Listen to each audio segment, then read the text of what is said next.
নমস্কার বন্ধুরা, সকলকে আমার চ্যানেলে স্বাগত। প্রবীণ নাগরিক অর্থাৎ সিনিয়র সিটিজেনরা স্বপ্নেও এই একটি ভুল কখনোই করবেন না, কারণ প্রবীণ নাগরিকদের জন্য অতি সম্প্রতি দেশের সুপ্রিম কোর্টের তরফ থেকে একটি অত্যন্ত হতাশাজনক এবং বেদনাদায়ক রায় প্রদান করা হয়েছে। সাম্প্রতিককালে সুপ্রিম কোর্টের তরফ থেকে প্রদান করা প্রবীণ নাগরিকদের জন্য এই রায়টি অত্যন্ত হতাশাজনক এবং এই রায়ের ফলে আমাদের সমাজের অত্যন্ত খারাপ বিষয়টি তুলে ধরা হয়েছে এই রায়ে। কি ছিল এই রায়, এই রায় কেন প্রবীণ নাগরিকদের জন্য হতাশাজনক এবং বেদনাদায়ক, সকল কিছু নিয়ে আজকের ভিডিওতে বিস্তারিতভাবে আলোচনা করব। ভিডিওটি সকল প্রবীণ নাগরিকদের জন্য অত্যন্ত গুরুত্বপূর্ণ, তাই প্রথম থেকে শেষ পর্যন্ত অবশ্যই ধৈর্য সহকারে দেখবেন এবং ভালো লেগে থাকলে অবশ্যই একটি লাইক করবেন এবং সকলের সঙ্গে শেয়ার করবেন। আর সেই সাথে এই চ্যানেলে যদি প্রথমবার হয়ে থাকেন এই রকমের ইনফরমেটিভ ভিডিও আরও দেখার জন্য যারা এখনও পর্যন্ত চ্যানেলটিকে সাবস্ক্রাইব করেননি তারা অবশ্যই চ্যানেলটিকে সাবস্ক্রাইব করে নিতে ভুলবেন না। তাহলে চলুন আমরা বিস্তারিত জেনে নিই। এই কেসটি ছিল সুদেশ চিকারা ভার্সেস রমণী দেবী কেস। এই কেসটির ব্যাপারে আপনারা যদি গুগলে গিয়ে সার্চ করেন তাহলে সেখান থেকেও কিন্তু এই কেসের ডিটেলসটা আপনারা পেয়ে যাবেন। রমণী দেবী ছিলেন একজন উইডো অর্থাৎ বিধবা মহিলা এবং ওনার স্বামী বেশ কয়েক বছর আগে মারা গিয়েছিলেন। রমণী দেবীর মোট 3টি সন্তান ছিল, 2টি কন্যা এবং একটি পুত্র সন্তান। ওনার যেহেতু বয়স হয়ে গিয়েছিল তাই উনি একদিন সিদ্ধান্ত নিলেন বয়সজনিত কারণে তার সম্পত্তি দেখাশোনা আর কোনো সম্ভব হচ্ছে না। এর ফলে তিনি তার সমস্ত সম্পত্তি 3 সন্তানের মধ্যে সমান ভাগে ভাগ করে দেবেন, অর্থাৎ তিনি তার 3টি সন্তানকে তার সমস্ত সম্পত্তি দিয়ে যাবেন। এই চিন্তাধারার ফলে উনি গিফট ডিড করেন তার 3 সন্তানের মধ্যে, অর্থাৎ দানপত্র করে তিনি তার সমস্ত সম্পত্তি ভাগ করে দেন। এই ভাগ করে দেওয়ার কিছুদিন পরে লক্ষ্য করা যায় একটি মর্মান্তিক দৃশ্য। যেহেতু তিনি তার 3টি সন্তানের মধ্যে সমান ভাগে ভাগ করে দিয়েছিলেন তার সম্পত্তি, এখন কোনো সন্তানই তার ভরণ পোষণের জন্য কোনো রকম কোনো টাকা পয়সা বা খরচ আর রমণী দেবীকে দিচ্ছেন না। এমনকি রমণী দেবীর যেগুলি ডেলি নিড অর্থাৎ ওষুধপত্র বা খাবার দাবার কোনো কিছুই তিনি আর তার সন্তানদের কাছ থেকে পাচ্ছেন না। রমণী দেবী তখন ভাবেন যে যে সম্পত্তিগুলি তিনি দান করেছেন তার ছেলেদের মধ্যে বা মেয়েদের মধ্যে, সেই সম্পত্তিগুলি যদি আবার তিনি তার ফেরত পেয়ে যান তাহলে সেক্ষেত্রে সেই সম্পত্তিগুলি ভাড়া দিয়ে বা সেই সম্পত্তিগুলি বিক্রি করে তার টাকা থেকে একটা ইন্টারেস্ট থেকে তিনি তার ভরণ পোষণ চালিয়ে যেতে পারবেন, অর্থাৎ তিনি তার একটা বেটার লাইফস্টাইল মেনটেন করতে পারবেন। তিনি এই সমস্ত কিছু ভেবে 2008 সালে প্রপার্টি দেওয়ার ঠিক 1 বছর পরে অর্থাৎ 2009 সালে নিম্ন আদালতে একটি কেস ফাইল করেন আন্ডার সেকশন 23 সিনিয়র সিটিজেনশিপ অ্যাক্টের আন্ডারে, এবং যেখানে তিনি বলেন আমি আমার সমস্ত সম্পত্তি অর্থাৎ প্রপার্টি আমার সন্তানদের দিয়ে দিয়েছি, কিন্তু এই মুহূর্তে আমার সন্তানরা আর আমার ভরণ পোষণের দায়িত্ব নিচ্ছেন না, এমনকি আমার ডেইলি লাইফস্টাইলের জন্য যে সমস্ত খরচা বা মেনটেন্যান্সের প্রয়োজন সেই মেনটেন্যান্সও তারা প্রদান করছে না, তাই আমাকে আমার সমস্ত প্রপার্টি ফেরত দেওয়া হোক। এই কেসের যখন রায় আসে সে রায়টি আসে রমণী দেবীর পক্ষে, এবং এই রমণী দেবীর পক্ষে যে রায়টা আসে সেই রায়ে স্পষ্ট বলা হয় তার সন্তানদেরকে তার সমস্ত সম্পত্তি অর্থাৎ প্রপার্টি ফেরত দিতে হবে।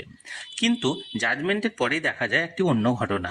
তার মেয়ে এবং সেই মেয়ের একটি ছেলে ওনারা পুনরায় আবার একটি হাইকোর্টে আবেদন করে যে নিম্ন আদালতের দেওয়া রায়টি সম্পূর্ণ ভুল, এবং তারা যে দলিলের বলে এই সম্পত্তিটি পেয়েছে সেই দলিলে কোথাও এমন কিছু উল্লেখ করা নেই যে রমণী দেবীর প্রপার্টি পাওয়ার পর রমণী দেবীর ভরণ পোষণের দায়িত্ব তার সন্তানদের নিতে হবে। এবং আন্ডার সেকশন 23 সিনিয়র সিটিজেনশিপ অ্যাক্টের সকল শর্ত মেনে এই কেসটি করা হয়নি এবং নিম্ন আদালত সকল শর্ত খতিয়ে দেখেনি, ফলে নিম্ন আদালতের এই রায়টি সম্পূর্ণ ভুল। কিন্তু দেখা যায় উচ্চ আদালতে অর্থাৎ হাইকোর্টেও রমণী দেবীর পক্ষেই কিন্তু রায়টা আসে, অর্থাৎ নিম্ন আদালতে রায়টিকেই বহাল রাখে এবং তার সন্তানদের তার সমস্ত প্রপার্টি ফিরিয়ে দেওয়ার জন্য অর্ডার দেওয়া হয় হাইকোর্ট থেকে। কিন্তু রমণী দেবীর মেয়ে ছিল নাছোড়বান্দা, সে এবার আবেদন করে সুপ্রিম কোর্টে, এবং সেখানে অর্থাৎ সুপ্রিম কোর্টে এই বলে আবেদন করা হয় যে এই রায় ঘোষণার সময় সমস্ত শর্তগুলি নিম্ন আদালত বা উচ্চ আদালত কোনোটাই বিচার করেনি, এবং আন্ডার সেকশন 23 সিনিয়র সিটিজেনশিপ অ্যাক্টের যে সমস্ত শর্তগুলির ওপরে এই কেসটি করা হয়েছিল সে শর্তগুলো কিন্তু নিম্ন আদালত খতিয়ে দেখেনি বা কখনো তদন্ত করে দেখেনি, এবং সুপ্রিম কোর্ট সমস্ত কিছু খতিয়ে দেখে এবং তাদের যে দানপত্র দলিল আছে সেই দলিলও খতিয়ে দেখে। দানপত্র দলিলের সমস্ত কিছু সুপ্রিম কোর্ট খতিয়ে দেখার পর এটি ঘোষণা করে যে এই দলিলের কোথাও লেখা নেই যে রমণী দেবীর প্রপার্টি পাওয়ার পর তার সন্তানদেরকে রমণী দেবীর সমস্ত দায়িত্ব নিতে হবে বা তার মেনটেন্যান্স বাবদ খরচ প্রোভাইড করতে হবে।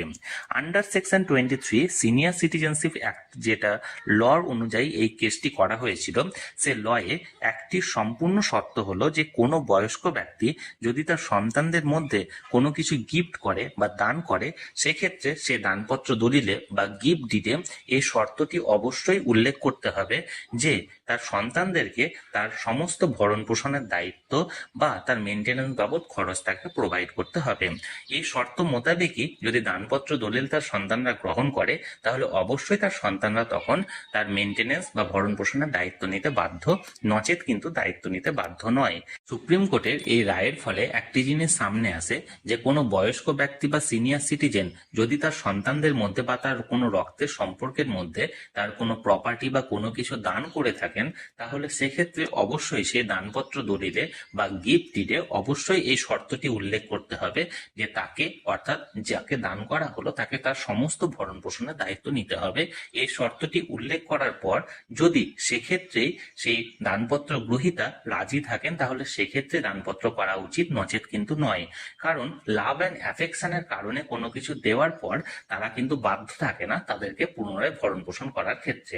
তাহলে বন্ধুরা, সুপ্রিম কোর্টের এই নির্দেশের ফলে সমস্ত সিনিয়র সিটিজেনকে কিন্তু এই বিষয়ে সতর্ক করা হচ্ছে। এটা কখনোই বলা হচ্ছে না যে সকলের ক্ষেত্রেই কিন্তু এই ঘটনা ঘটবে, কিন্তু সকলকে একটু সতর্ক হওয়ার জন্য আবেদন রাখা হচ্ছে যে তারা যেন এই দিকগুলি বিচার বিবেচনা করে তারপরেই যেন তারা দানপত্র করে বা তারা তার সন্তানদের মধ্যে কোনো কিছু ভাগ করে দেয়। তাহলে বন্ধুরা, অতি সম্প্রতি সুপ্রিম কোর্টের তরফ থেকে প্রদান করা প্রবীণ নাগরিকদের জন্য এই রায়টি কি যথাযথ দেওয়া হয়েছে, না এই রায় ঘোষণা করার সময় প্রবীণ নাগরিকদের প্রতি সুপ্রিম কোর্টের আরও বেশি মানবিক হওয়া উচিত ছিল?